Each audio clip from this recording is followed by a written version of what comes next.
Hi, I'm Ralph Bass. I'm the author of the book Back to the Future. I want to take a look at Revelation chapter 1 and verse 1 today. We read the revelation of Jesus Christ, which God gave him to show to his bondservants the things which must soon take place. And he sent and communicated it by his angel to his bondservant. The phrase that catches my attention, and I'd like to share with you, is the phrase that says these things which must soon take place. Well, in fact, the book of Revelation was written 2,000 years ago, and according to many, if not most people, these things did not take place soon. In fact, 2,000 years later, they have yet to take place. But I believe that point of view is wrong, and that they indeed did take place soon. And I'd like to take a look at some of the other verses in the book of Revelation and some other verses that I think will help us understand the proximity and immediacy of these passages to its actual fulfillment.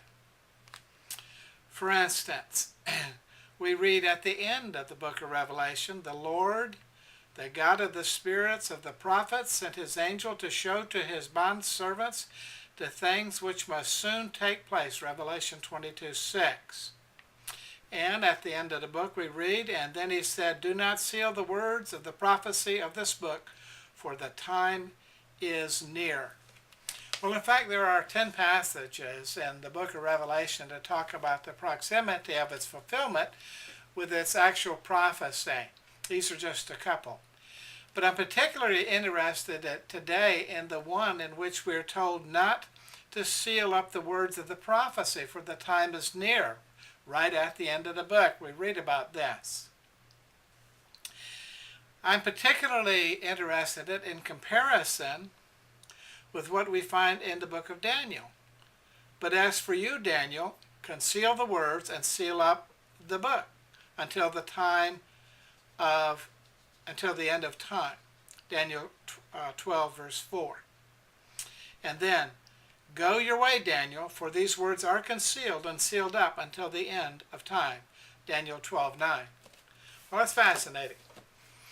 You see, Daniel was written maybe 400 or 500 years BC, and many of these prophecies were fulfilled in the life of Christ, the birth, the life, the death, the burial, the resurrection of Jesus Christ.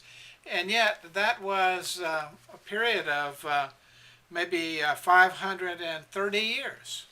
And because it was such a long period of time, he was told to seal the words of the prophecy, because it's not going to make a lot of sense until it begins to occur. And when it does, of course, then the meaning will be evident. And yet the book of Revelation, which we've had for 2,000 years, we're told those words are still, in some sense, sealed up. They haven't begun to occur. The prophecy has not been fulfilled. Now there's a confusion here. Why do you seal up the words of a book that is 500 years ahead of its time, and yet a book that's 2,000 years, 3,000 years for all we know, but at this point 2,000 years since it's been given, this book was not sealed up, and we're told the time is near, don't seal it up, for the events are at hand.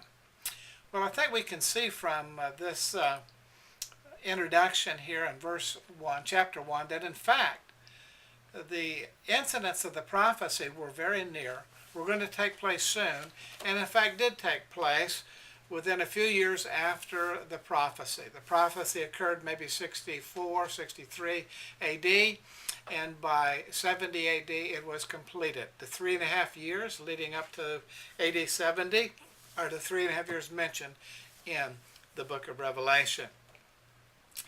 The book can be understood if it's understood in the light that it had a message to its current audience. But the message to the audience that says, here's something about the church 2,000 years from now, in your crises, in your persecution, be comforted by that, I don't think that would be a great deal of comfort. But it does have comfort if it is a current message, if the things are about to take place, if we're not to seal up the book because of the immediacy of the fulfillment, then the message of the book was a message the current church could have identified with, and I think that's what gives us its meaning.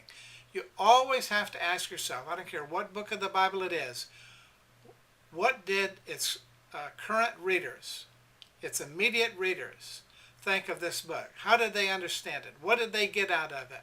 What did they think the message was? And if you remove a book from its context, then it can mean anything. But if you put it back in that context of its immediate readers, it takes on a light and a meaning very often that it simply can't mean anything else but what that early church would have understood it to mean. Thank you.